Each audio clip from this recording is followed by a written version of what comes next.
Okay, so good morning and welcome to this Learn Live broadcast with Gatwick Airport. Delighted to be joined by the South Terminal team this morning, coming live from Gatwick Airport. As you can see, there's some nice shots as the planes take off there in the background. But great to be joined by the team. We've got Ryan and Debbie. Good morning to you both. Good morning. Great that you could join us this morning, and thank you for giving up your time. I know you're very busy people normally and working long hours, so I appreciate you doing this morning. We've got a short film to play featuring both of you, so we're going to play that shortly. But before we do that, I just want to remind the schools who've joined us this morning to use the chat facility. This is your chance to ask Ryan and Debbie a couple of questions about what they do there at the airport and maybe how they got into the role as well. Also, Ryan, before we just go to the film, can I start with yourself, if I may? Just briefly tell us your title and kind of thing you do on a sort of daily basis. So I'm Ryan Boyce. I'm a terminal shift manager at Gatwick Airport. So I manage the terminal team and the terminal operation day to day. So that includes managing the IPAs such as Debbie, the trolley department, and then also managing our third parties, so our cleaners, our handling agents, and basically making sure that the airport runs day to day from a terminal perspective, and making sure all the various parts of the airport all work together so that our passengers can get through freely. Sounds like a very busy job, Ryan. So we'll find out a lot more about that over the next sort of 15 minutes or so. I just seen a plane taking off there, and it's constant, isn't it, Ryan? It's people taking off, landing all the time. Yeah, absolutely. So over the years that I've been here, it's got busier and busier and busier. And now, I mean, during our peak times, we have up to sort of 55 movements on the runway per hour. So it's the busiest single runway airport in the world. So it's something we're very proud of. Fantastic. And morning, Debbie. Morning. Same question, really, if I may. Just tell us your title and what you do sort of on a day-to-day basis, please. I'm an information passenger assistant. We're here to support Ryan. So on a day-to-day basis, we could be in check-in, dealing with the queues or any issues going on. If there's baggage belt failures, we'll help organise cages so that we can get the bags moved to another area. We look after all the passenger assets. So if a lift breaks down or a passenger conveyor, escalator, that sort of stuff. And we deal with unattended bags and medical emergencies. Great. And again, we'll find out a lot more about what you do over the next sort of 15 or so minutes. And to help us do that, we've got a short film that we're going to play now to the schools. Thank you for doing this as well. It looks fun. Looks like you had a lot of fun making it. Is that right, Ryan? We did. Yeah, absolutely. Okay, so we're just going to play this film now. Just to remind the schools, this is your chance to leave us a question or two for the team from the South Terminal. We've had a few in already, which we're going to share with the team after this video. So we'll see you shortly. My name is Ryan Boyce, and I'm a terminal shift manager here at Gatwick Airport. My name's Debbie Wilson. I'm an information passenger assistant at Gatwick Airport, otherwise known as a pink shirt. So when I come in on shift, which can be a 12-hour day shift or a 12-hour night shift, I will start off by briefing the team, making sure everybody knows their roles and responsibilities for the day, how many passengers are coming through. Next, I would go through and speak to the handling agents to make sure their day's looking okay, and if they have any staffing issues or any foreseeable problems. At Gatwick Airport, I'm a first responder. A first responder responds to lift entrapments, medical emergencies, passenger conveyors sometimes break down, so we'll attend them. We'll fix our assets as quick as possible because it can hinder our passenger journeys. This morning, we had a call to a passenger who had chest pains. When I was first on scene, I spoke to the passenger to make sure her signs and symptoms were okay. On this occasion, luckily, she was okay and she could continue her journey. Today I was called to an unattended bag next to the money exchange. On arrival, I asked the question, did the bag belong to anyone? Nobody answered. I assessed the bag, and once I started to look in it, I did have an owner return. This morning, I received a call to say a fire alarm had gone off due to a heat detector. Luckily, on this occasion, there was nothing to be found, so we could continue as business as usual once I stood it down with the control centre. Today, when I was checking one of the emergency exit routes, I came across a cage that belonged to a retailer. So I had to go and speak to the retailer and remind them of the implications of leaving things in an emergency exit route. The key skills you need in this role are to be a good people person, know what people need on an individual basis, can make or break their journey through this airport. So a key thing for me and my department is to make sure that we can recognise that and help people through. The main skills I need to do my role is to have a keen listening ear, to be able to respond very quickly on your feet, and to be able to show empathy, because not all our passengers are travelling on holiday. What I enjoy most about this role is being able to go home at the end of each day and being proud of something different. One day I could have saved somebody's life, and the next day I could have made sure that 300 people got their baggage after a baggage belt outage. I continue to see that I was managing. So every day I go home proud about something different. Next time you're travelling through Gatwick Airport, look out for a pink shirt, because we are the heartbeat of the airport.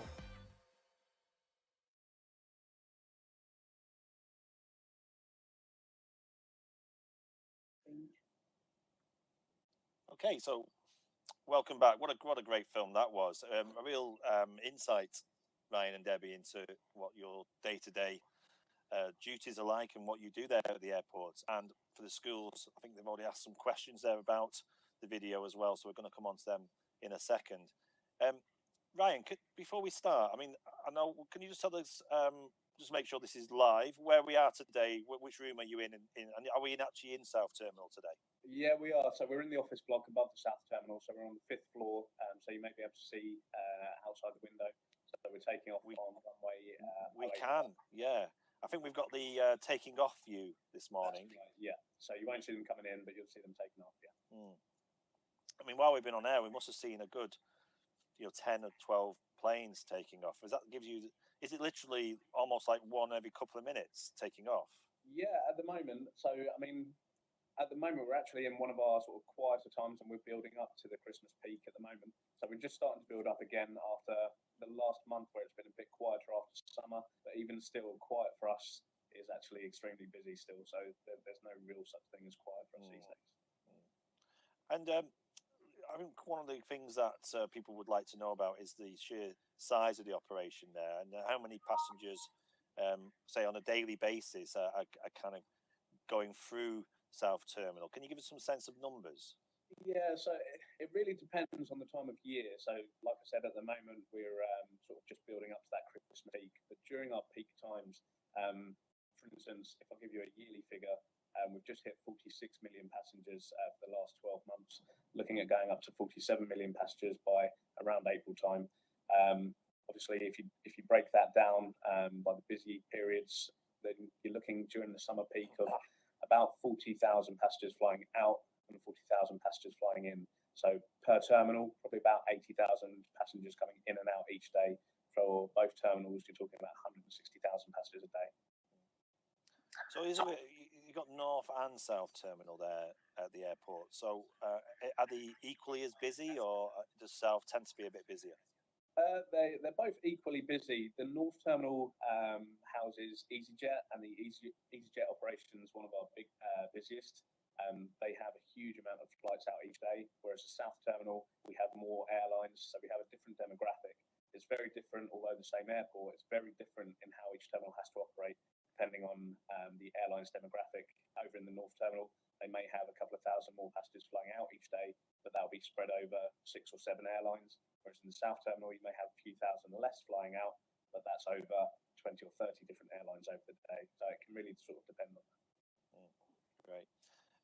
Debbie, morning again. I just wanted to, you mentioned there earlier before the film that you're in a supportive role, really, in supporting Ryan and the team there.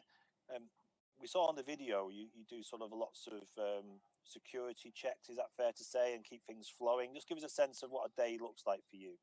So every day it's more of a the health and safety side of the running of the airport. So every day we do have to check all the emergency exit routes to make sure there's nothing to impede on passengers being able to evacuate in the case of an emergency. So that's done on a daily basis. Another thing we'll do is go around and check all our assets, make sure all the passenger conveyors are working, the escalators are working, and just so that the flow of the airport keeps going, just the passenger flows. It's relentless then, isn't it? So you every time you leave it in a good place when you leave for work, and then you come back in the morning and it's probably needs fixing again, because passengers by their very nature won't necessarily know the rules of using the airport, will they? That is correct, but because we are a 24-hour operation and my team work 24 hours, we are constantly checking on. So when I come on shift, I'm taking over from someone and they'll tell me if there's anything that's not working and how long it's been out of service for, so I can chase the faults up. They'll tell me if they've done, when they last done the emergency exits, and it's just stuff like that. So everything's passed on. So like I say, 24 hours, and that's checking the cleaning of the toilets, all the bins are empty, the seats are all in good working order for people to sit down. So it's just keeping everything running. Because of the nature of this broadcast, young people who are watching would like to know what kind of qualifications and experience you think young people might need to do a role like this, Debbie. I mean, maybe qualifications are fairly standard. You know, maths and English, I guess, are good to have for any job. But what experience, I think, is probably more key. What experience could they pick up whilst they're at school or college that just might help them do this job in the future? I think it's people skills and you need to have empathy. You need to realise that in this role, that when you come to work, you may see a passenger having a complete meltdown. That isn't because their flight might be a little bit delayed. That passenger could be going out to a funeral, and there's lots of stuff. Not everyone is a holidaymaker or a business person, so you do have to have a lot of people skills. Let's be honest. It can be quite stressful places for people going on their holiday. You know, even if it's not serious. So I can imagine that you've got a lot of stress contained in that one place, and you need to know how to deal with that, don't you? Exactly. So, like I say, you need to have a lot of empathy. You need to be able to read passengers. So I've come from a security background, so it's a very, very good place to start, because you learn to read passengers when they're coming through, security, and it does make a good base to get out into terminals. So as a follow-up to that, they're asking, what about working in a shop, a busy shop? Would that replicate some of what you need as people skills, dealing with members of the public? Certainly if they was in customer service. Yes. If they go into customer service and you get the angry passenger, the angry customer that's television isn't quite the one that they wanted, or okay, Yeah. Working in a call centre for that kind of thing would be handy as well, wouldn't it? Yes, I know it's not face to face, but it's still handling complaints, isn't it? Yeah. Anywhere where people are angry. Yeah, that kind of working under pressure. I think being able to flip from people being happy to then people being angry, and being able to deal with that sort of rolling with the punches kind of thing. I think that's definitely a skill that you guys have got. We've also had an interesting question about languages, because you must get a lot of international passengers coming through. Ryan, from your point of view, dealing with someone, do you need to have a plethora of languages, or understanding of different languages? Well, I speak about 10 No, I'm lying. So I only speak English, and I rely greatly on some of my staff who do have second languages. So we have some of the IPAs, for instance. Some of them are amazing. Some of them have sort of 5 or 6 languages, which I can't even get my head around another one. So I do very much rely on them. And we've also got, not just from the IPA community, but we've got such a close working relationship with other third parties as well, that there's never really a problem.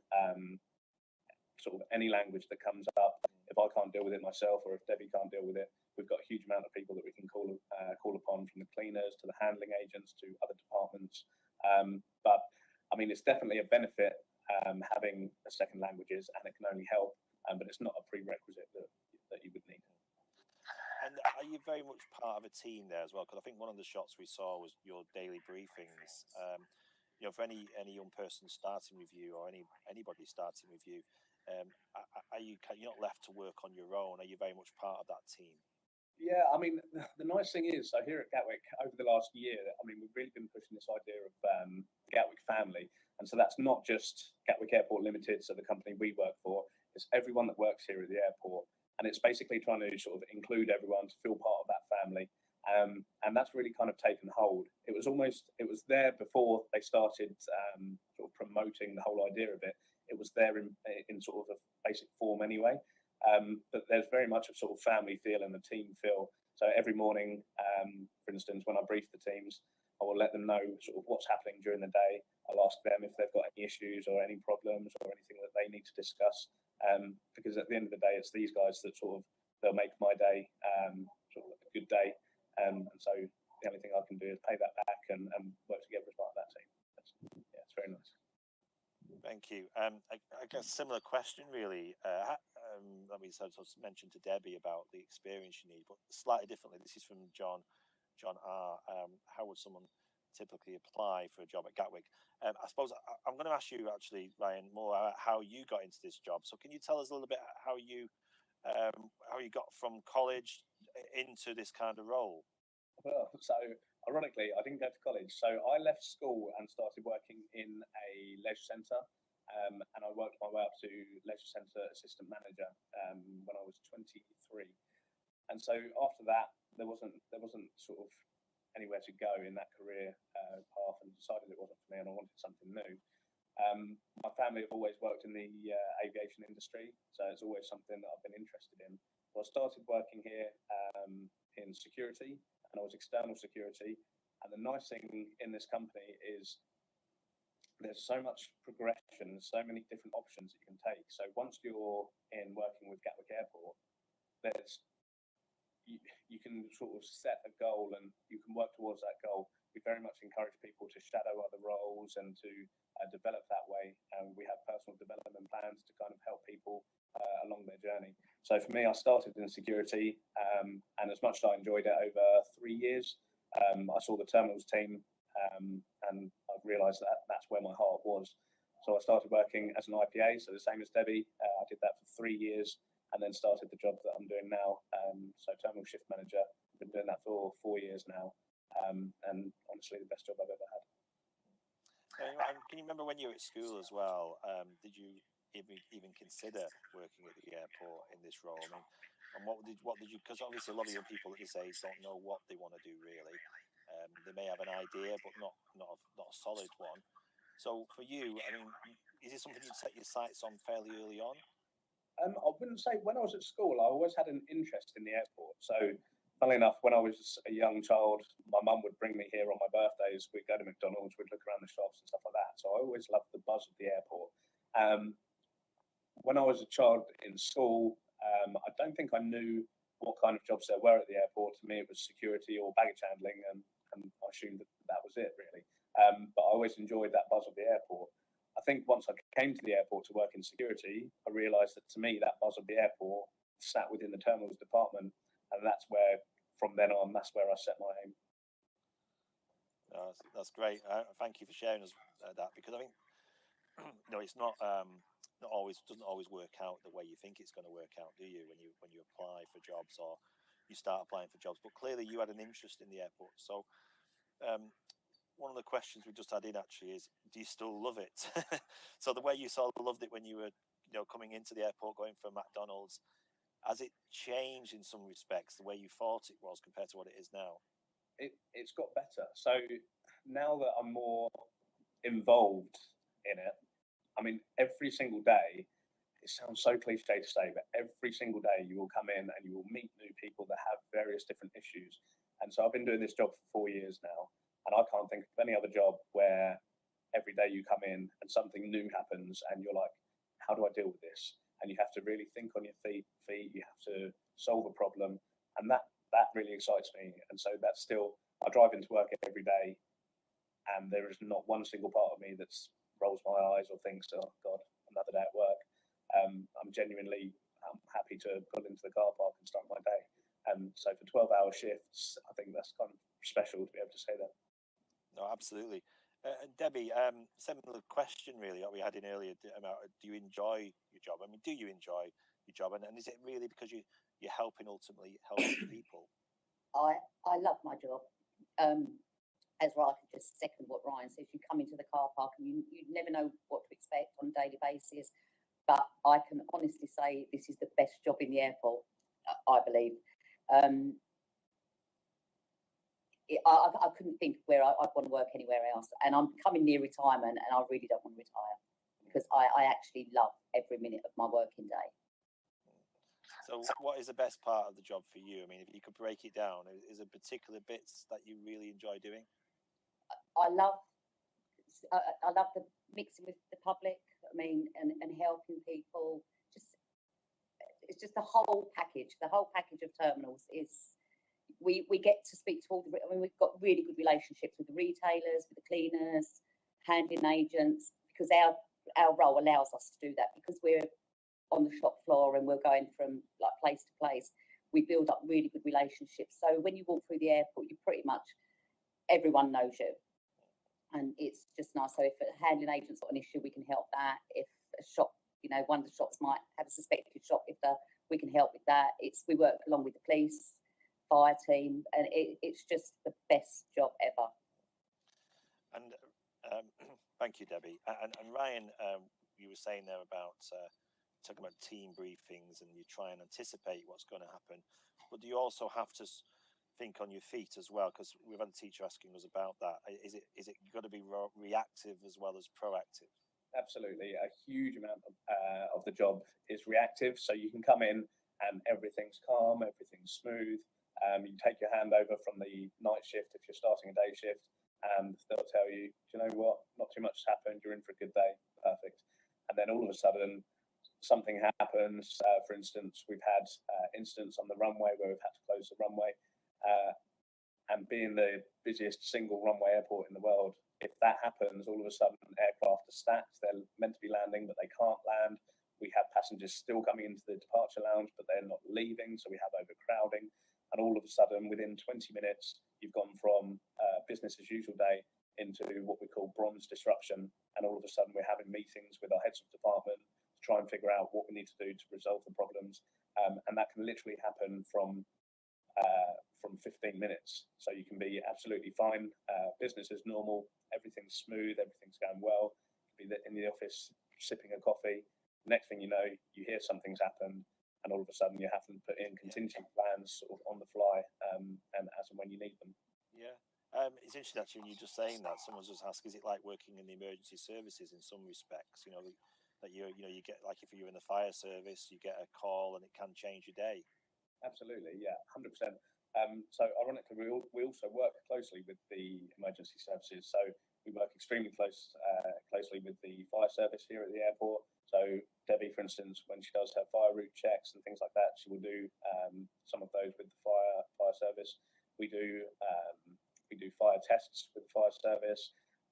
Police, we get police calls. We will join the police for any issues such as shoplifting, aggressive passengers. We will also get the call to attend with the police, and also with the paramedics as well. Medicals, any sort of category 1 medicals, we call them. So heart attack calls, strokes, possible suicides, anything like that. Occasionally they do happen at the airport, and so we have to attend with the paramedics as well. So although we're not an emergency service, as it were, we definitely have to work closely with them, and we have to sort of think on the fly like they do as well. No, great. Thank you, Ryan. Last few questions, and I'll let you guys get back to what's going to be probably another busy day there at the airport. Debbie, Ryan suggested there that he's on a shift pattern. Are you in that role also, working shifts? Do you work long hours? Yeah, we do 2 12-hour days and followed by 2 12-hour nights. So any young person who's thinking of applying, that's the sort of world they're entering, is it? It's unsociable sometimes hours, working at weekends, maybe even at Christmas. Yeah, I'm working Christmas. I've got a night shift on Christmas night, but it's part of the job. Yeah, absolutely.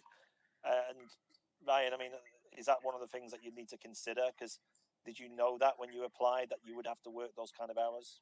Yeah, so when I started in security 11 years ago now, I knew that I was getting into an environment where it is shift work. And now, honestly, I wouldn't change it. So I came offline about 6 months ago, about a year ago, for 6 months to do a project. And that involved me going onto a Monday to Friday routine, which I think a lot of people that work shift work would think, oh, that's the dream, Monday to Friday again. It was great, but after 6 months, I'm happy to be back on shifts. So there's positives as well as negatives to it. Yeah, you are going to be awake some night shifts when the whole world's sleeping. I've definitely got to a stage where, for me, it's actually quite nice you're the only one awake while the world's out there is asleep and stuff like that. But then you also get the extra time off. So working 4 on, 4 off you've got those 4 off. Sometimes they'll fall over a long weekend, or even during the week, I find that I can get a lot more done because everyone else is at work and stuff like that. So there's definitely benefits of it as well. Yeah, it certainly sounds like it. Well, last question really, and then we'll let you. We will honestly let you go then back to your jobs. By the way, are you on the day shifts, both of you today? Yeah, day shift. So yeah. normal night's sleep tonight. So Debbie, what time will you actually finish? 6:30. Okay, and the same for you, Ryan, around then? Yeah, same for me today. 6:30, and then a night shift tomorrow. Excellent. Okay. So just for those young people who now watch this, maybe thinking, I've never even considered the airport. Debbie, can I just ask you, what would you say to any young person who may be looking at Gatwick Airport and not necessarily in this role, but looking at the airport generally? What would you say to them about life there at the airport? It doesn't get any better than this. If they're interested in aviation, any part of aviation, or even if they're not interested, to be fair, you come into this airport, you'll never look back. And Gatwick Airport is a great place to work. Thank you. Couldn't have said it better ourselves. That's brilliant. And Ryan, similar question, really. I don't know if you get a chance to go into schools and meet young people at any time, or people stop you and ask you what it's like there. But if you could inspire another person to maybe consider you, what would you say to them this morning?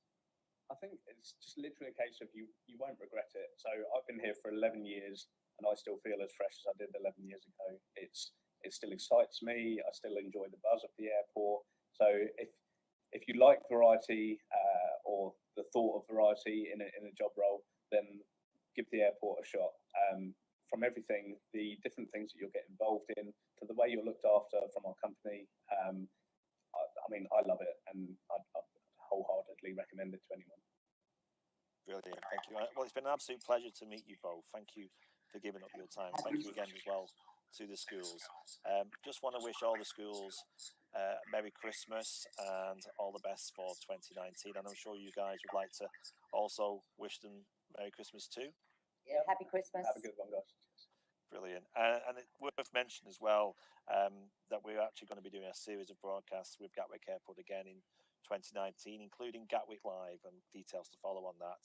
And I just want to say thank you to all the schools who supported us through these broadcasts with Gatwick Airport. It's been great to meet you on here on a regular basis. And thank you as well to Gatwick Airport for their support in allowing us access to different parts of the airport to meet people like Ryan and Debbie. It's been an absolute thrill to meet you and find out more about what you do. And I know it's appreciated by the young people as well, who wouldn't often get the chance to visit the airport and to see what the careers are like there. So it's a great insight. So thank you for giving up your time again this morning, Debbie and Ryan. Want to wish you both the very best for 2019 and enjoy Christmas if you do get the chance. I know you're working, Debbie, on Christmas Day, but hopefully Ryan's just saying he's not. So hopefully you do get a chance to have a bit of downtime over the festive period. Okay, thank you. Thank you very much. Enjoy the rest of your day. Thank you. Bye-bye. Bye-bye.